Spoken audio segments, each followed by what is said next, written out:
Welcome everyone to MailFuzz TV. I am Peter and today I'm going to be talking about Unreal Season 2 Episode 4. It's called Treason.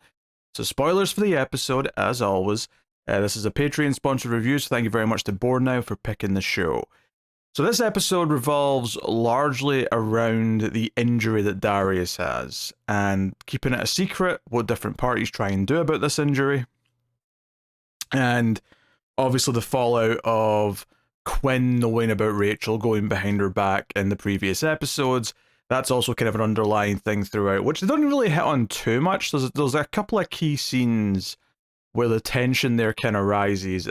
One near the start, one near the end. But the injury definitely is the A-plot of the episode. They're keeping it secret. Rachel's got it turns out to be a doctor who's disguised as a FedEx delivery guy, who comes in and sort of has a look at Darius, gives him some ice packs, and we find out how serious this injury is. We find out that he needs to feel the pain, right? He can't just take something to get rid of the pain because the pain's important. The pain is important because it's telling him when he needs to rest, because he's legitimately at risk of paralyzing himself if he slips a disc or whatever it is.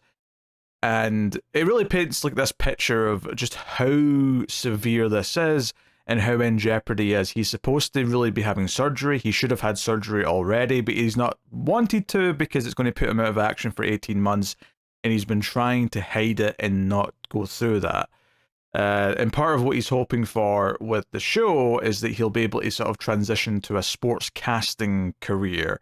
But he needs to kind of maintain his reputation for that, and that's kind of part of the whole thing. So he really is in a bind here, right? Romeo, his agent, is kind of like, hey, it's time to leave. This show's not worth this. You're in too much risk. You have to have surgery. We can't do this. And even the doctor flat out says, if it was up to me, if I had the call right now to do what I think is right, I would have you strapped to a stretcher and you'd be leaving in an ambulance and you'd be going to the hospital right now. So it really puts them in this predicament.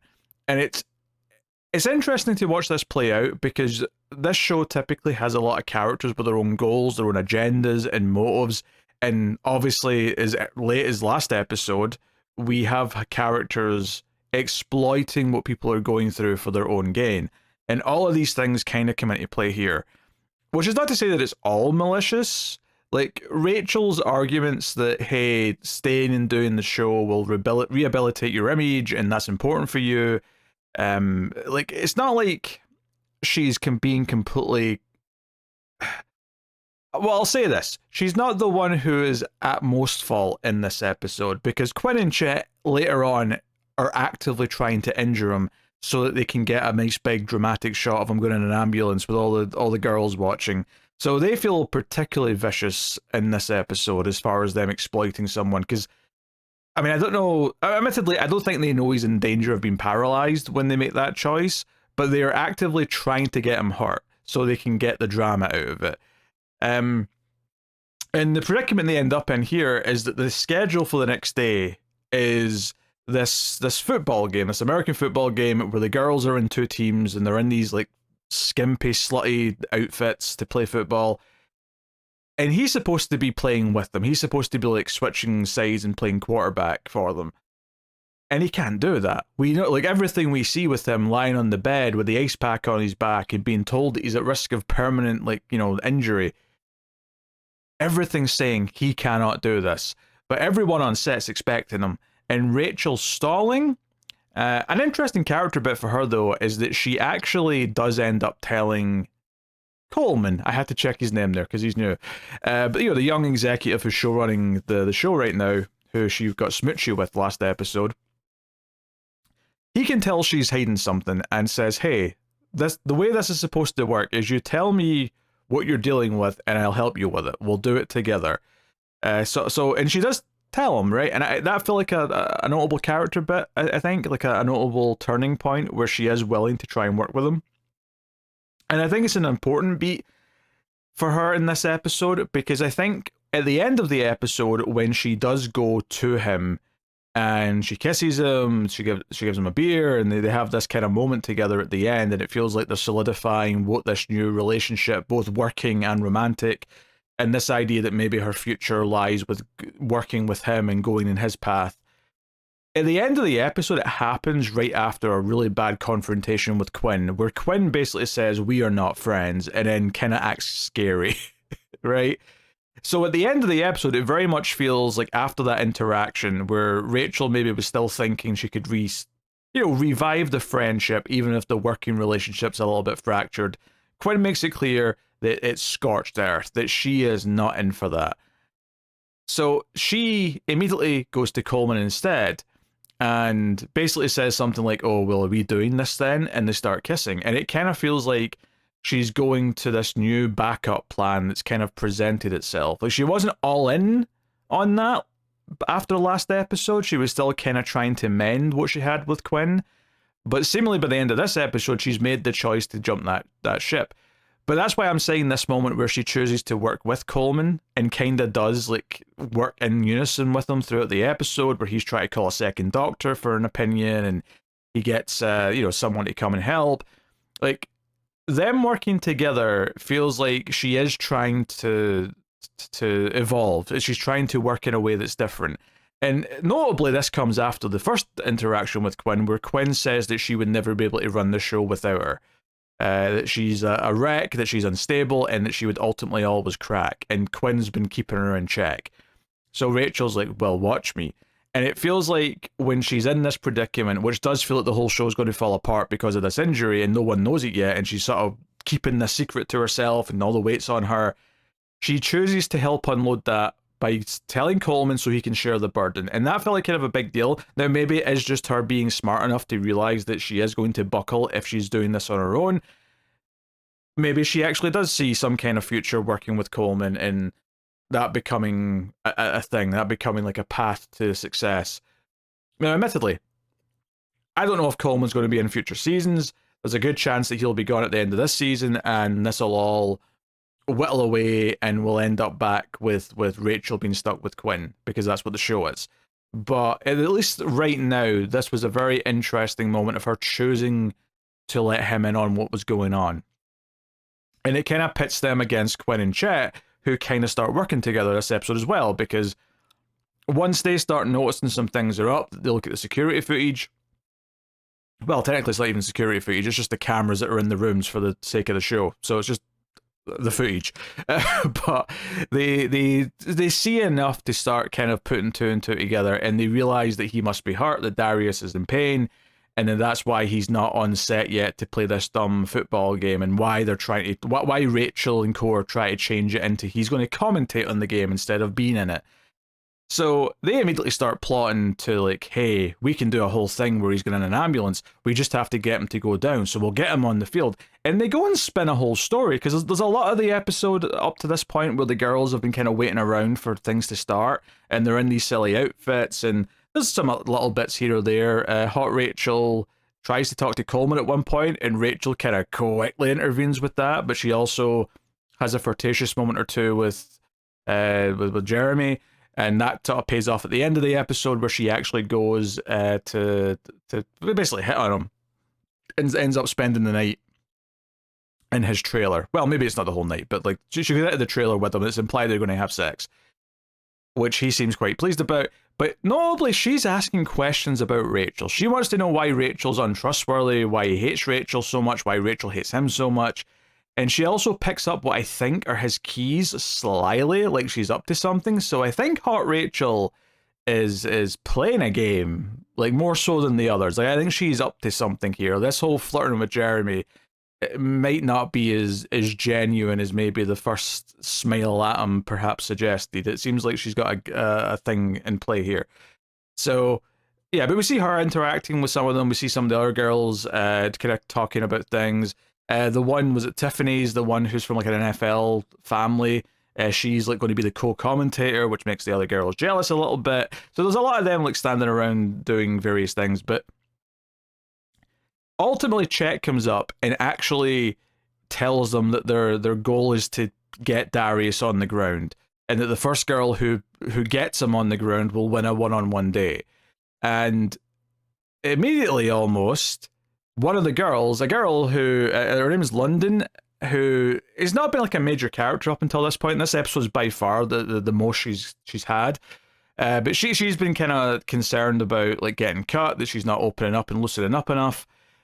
She is convinced, well, she's already had a couple of drinks in her, to go and bring Darius on the field. Now, the other little cog in the system here that means Darius can't say no is that there's a reporter for Entertainment Weekly snooping around today, who's supposed to be there, but obviously when he was invited, no one knew that there was going to be this problem with the injury.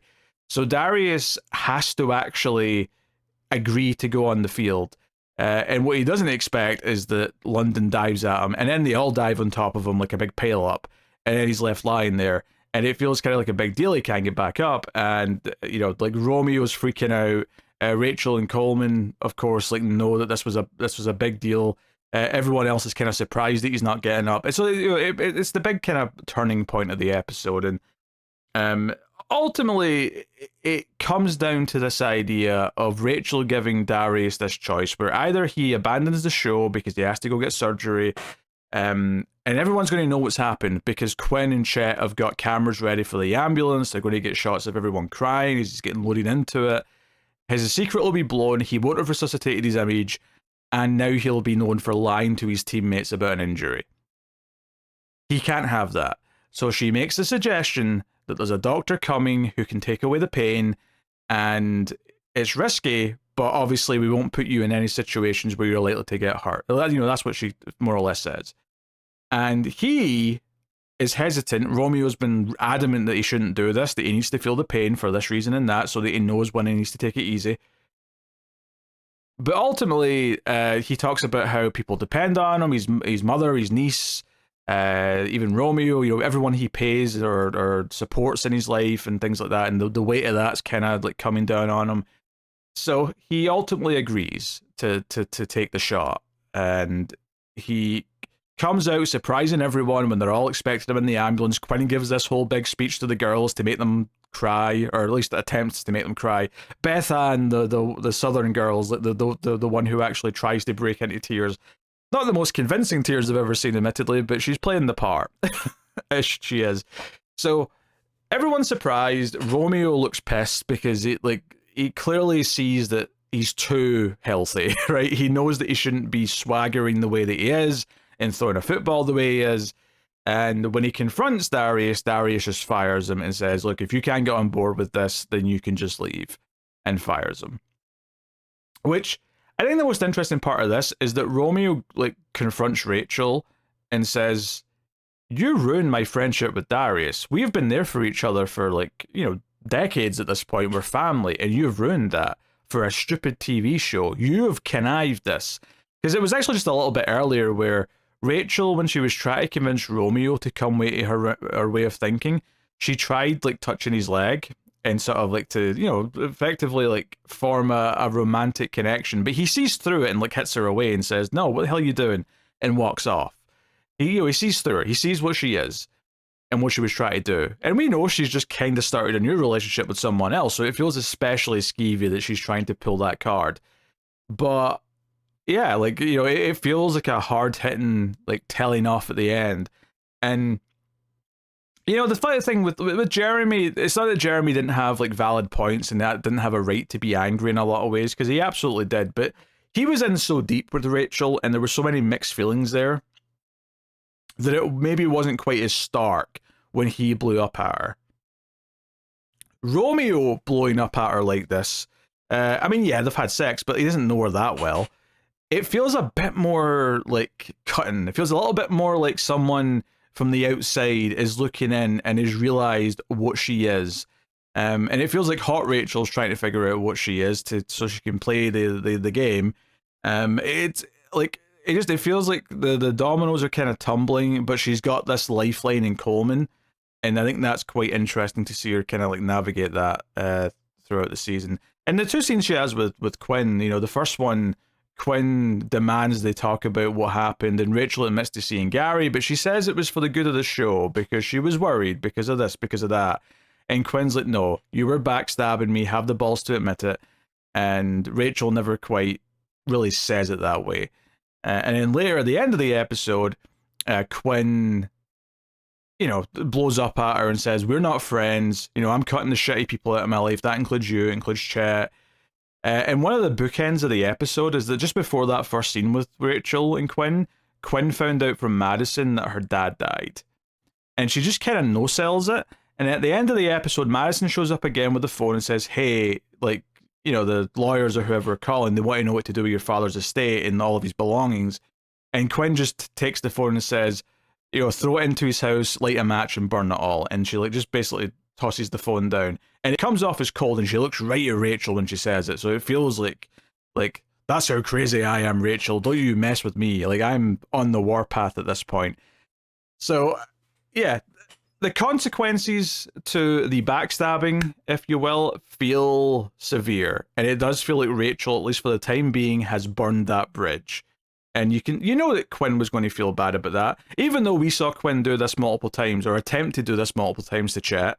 Now, Chet was pretty unlikable in his, you know, his capacity as the showrunner and the cheating boyfriend and all the rest of it. So he never really felt like she was doing something wrong in that case.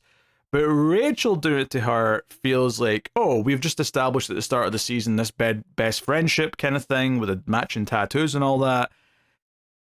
You know, Quinn's going to take this personally. Quinn, knows she was backstabbing Chet when she tried to do this. At least I think she knows she was backstabbing Chet when she did that. As just as it might have been. So she feels that she's been backstabbed, and Quinn's not the type of person to just let that go.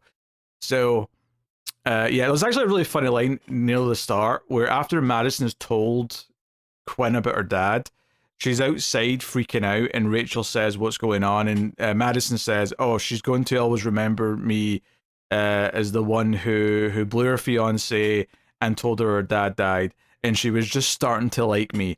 And Rachel walks off and says, "No, she wasn't," which is really cold. It's probably very true, but it's really cold. And it did make me laugh. The other line that made me laugh is, and this is getting to another little subplot of the episode, is Chet, of course, at the end of the last episode, went and got his baby, even though he's not got custody. So he's going around the episode the entire time with the pram, or the stroller for the Americans. And he, you know, people are oohing and ahhing at the baby, except Quinn. Quinn hates it because it's from the wife that he cheated on with her, and so on. But that's going throughout the episode, and it's just kind of this constant thing that's there, and Chet keeps saying things. He makes another speech to Quinn towards the end of the episode, actually, about how he's changed, about how they should try being a couple again. It'll be different. Even though the second they got engaged, he immediately cheated on her. But as he's saying this, the police roll up. It's actually kind of a funny fake out because they think the ambulance that just left is coming back, and they're kind of like, wait, what, why? But it's the police. Because Chet's not supposed to have the baby.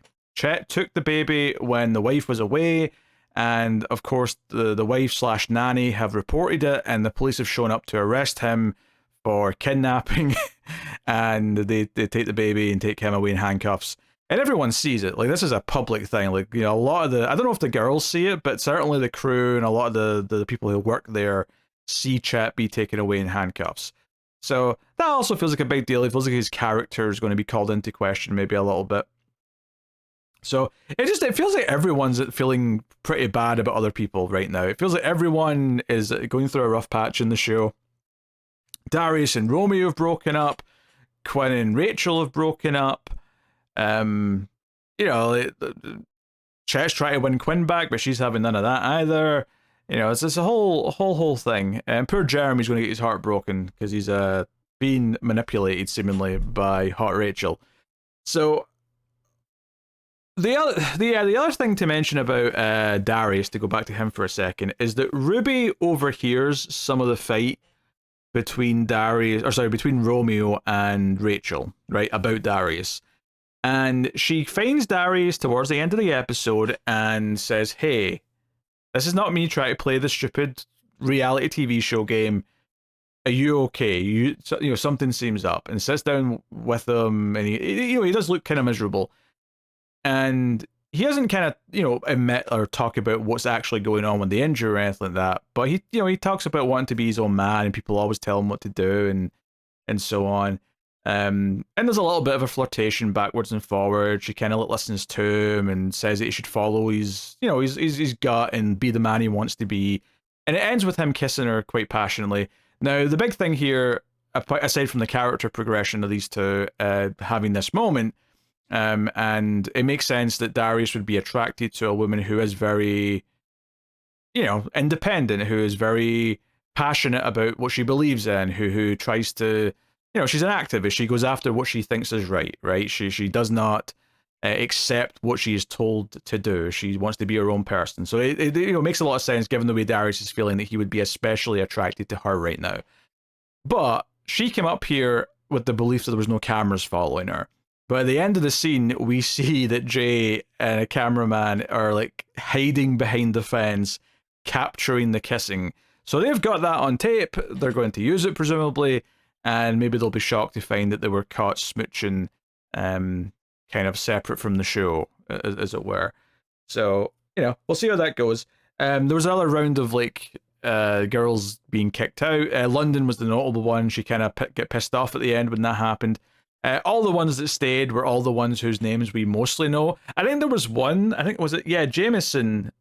I don't remember Jameson. I heard her name, and I was like, oh, I guess there's a couple of red shirts or ones that have not been developed yet that I've not really gotten to know. But all the ones you'd expect to still be there are there. Beth Ann, the Southern girl, Chantal, kind of the socialite kind of one. The NFL daughter, she's there. Tiffany, plus obviously Ruby, as you expect, and Hot Rachel. All the ones that have had significant time and development are still there, which makes sense. But, we're 4 out of 10 episodes now, and, we're whittling these characters down. I think the drama of this episode was pretty well handled in terms of how it was spinning. I mean, it was one big plate in terms of the injury, and everything kind of revolved around that, so it felt very cohesive in that sense. But I think all of the individual character pairings and dramas that were coming out of it all felt like a lot of little plates around the big plate that were kind of working seamlessly with the big plate. I think this metaphor is going on far too long. But, all these little things, like Romeo and Darius having their beef, Romeo and Rachel having their moments, all of this playing out, and then the way it kind of feeds in and out of all the various plot lines. The big one, of course, being Rachel and how she kind of leans into working with Coleman, still tries to rescue her relationship with Quinn, but once Quinn makes it clear that there's scorched earth there, she goes to Coleman. She basically goes looking for someone who'll accept her at the end of the episode.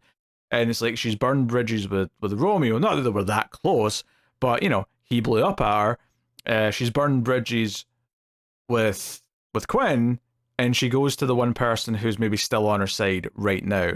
And obviously she burned her bridges with Jeremy last season. So, it feels like she is alienating more and more people as the show goes on. And maybe there's some truth to her being a little unstable.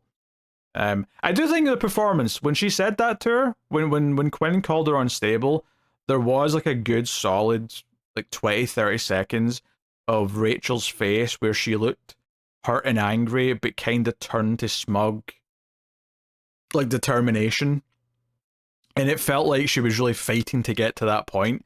So I have to praise the performance there from Shiri Appleby. Shiri Appleby? I thought it was Shirley Appleby. I was convinced there was an L in her first name, but fair enough. That's just my memory doing a Bernstein Bears thing. But yeah, that's my thoughts on the episode. It was pretty good. A lot of drama kicking off now between a lot of the characters, and we'll see where it goes. I think,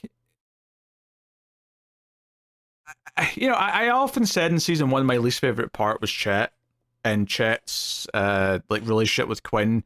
It had its moments, but for the most part, it was the most kind of soap opera element of the show. And I still think Chet's probably my least favorite part of the show.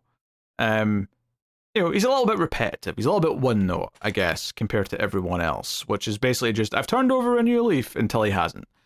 So we'll see what they do with him. I mean, he has been arrested now. Maybe we'll see, more progression there. But Everyone else is doing good, and it's not like Chet never has a good funny line or something. You know, when he's like talking to his baby and he says that Rachel is what we call a lesbian. That was like it was a juvenile line, but it was a funny line.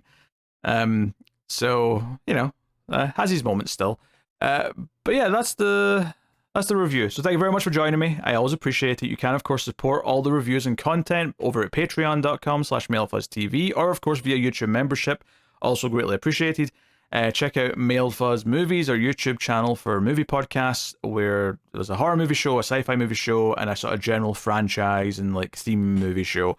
So go and check out those and all that stuff. But any support is greatly appreciated. Thanks to everyone who already supports MailFuzz TV and MailFuzz Movies. I will see you guys soon. Keep watching TV. Have you got any vanilla?